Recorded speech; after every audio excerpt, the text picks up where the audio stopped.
আসলে শাফিন ভাইকে নিয়ে বলার ভাষা এই মুহূর্তে আমি খুঁজে পাচ্ছি না, কারণ এটা প্রথমে বাঙালি সংস্কৃতির জন্য, বাংলাদেশি সংস্কৃতির জন্য এটা একটা অপূরণীয় ক্ষতি। এই ক্ষতি কখনোই পূরণ হবে না।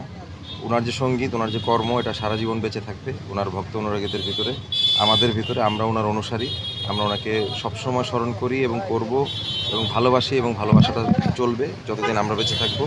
এবং ওনার মতো শিল্পী আমার মনে হয় শত বছরে জন্মায়। আর ওনার যে লেগেসি, সেটা ফিরোজা বেগম এবং কমল দাশগুপ্তের লেগেসি, এবং ওনার বড় ভাই হামিন আহমেদের লেগেসি, ওনার যে ব্যান্ড মাইলস, এবং ওনার যে নিজস্ব সোলো শিল্পকর্ম, সার্বিকভাবে ওনার মতো একজন এরকম শিল্পী হারানো বাংলাদেশের একটা অপূরণীয় ক্ষতি। আর ওনাকে ব্যক্তিগতভাবে আমরা আসলে পারিবারিকভাবে বলেন, শিল্পী হিসাবে বলেন, ওনার অ্যাসোসিয়েট জুনিয়র কলিগ হিসাবে বলেন, ওনাকে আমরা অনেক সম্মান করি এবং এই সম্মানটা আমরা যতদিন বেঁচে থাকবো করবো। আমরা আশা করি যে ওনার ভক্তরা ওনার প্রতি যে ভালোবাসা উনি বেঁচে থাকতে দেখিয়েছেন, এর চেয়ে বেশি ভালোবাসা, এই সমান ভালোবাসা যেন সারা জীবন তাদের ভক্তদের ভিতরে শাফিন ভাই যেন বেঁচে থাকে। আমাদের ইন্ডাস্ট্রির এমন কিছু মানুষ চলে গেছে গত কোভিড থেকে শুরু করে এই পর্যন্ত, এখনও আজ শাফিন ভাইয়ের কুলখানি, এবং কিছুক্ষণ আগে শুনলাম আমার জুয়েল ভাইও চলে গেছে। আমাদের ইন্ডাস্ট্রির অপূরণীয় ক্ষতি।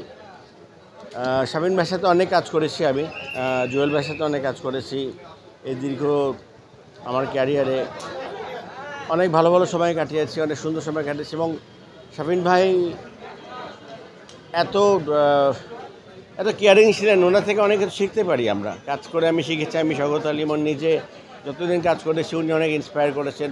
ইভেন লাস্ট আমেরিকা যাওয়ার আগের দিনও আমার সাথে কথা হয়েছে ফোনে, তো একটা প্রজেক্ট নিয়ে আলোচনা হচ্ছিল।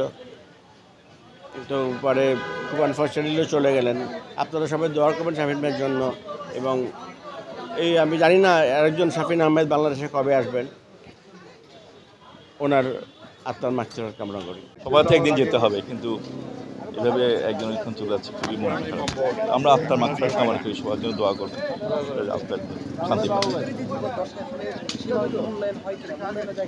এটা অনেক অনেক অনেক কিছু, মূল্যায়ন তো দূরের কথা, অনেক অনেক দুঃখ আছে, আমাদের কষ্ট আছে, কাজে সেগুলো সময় লাগবে। আশা করি আস্তে আস্তে এটা ঠিক, কারণ আমরা সম্মান এবং সম্মানের জন্য আমরা সবসময় বলে থাকি, সেটাই আমরা চাই। আসলে আমাদের প্রথম শখটা তো শাফিন ভাই আমার যখন গান বাজনা শুরু করিনি তখন থেকে শাফিন ভাই আমার কাছে আইডল।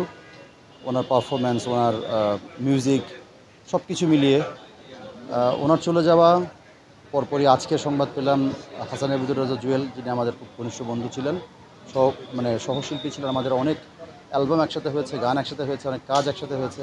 একজন মিউজিশিয়ান হিসেবে তার যে মিউজিকের প্রতি ভালোবাসা, একটা গান গাইবার যে দক্ষতার বিষয়টি, যে সময় নিয়ে গাইবার বিষয়গুলো, সেগুলো আমাদেরকে শিক্ষা দিয়েছে, আমরা শিখেছি।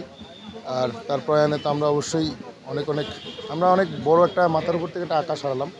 আর জুয়েল ভাইয়ের বিষয়টা হচ্ছে এরকম মধুর একটা কণ্ঠ, মধুর একটা মিষ্টি গলার মানুষ, আর মিষ্টি মানুষ, তাকে আমরা সারা জীবন স্মরণ করব।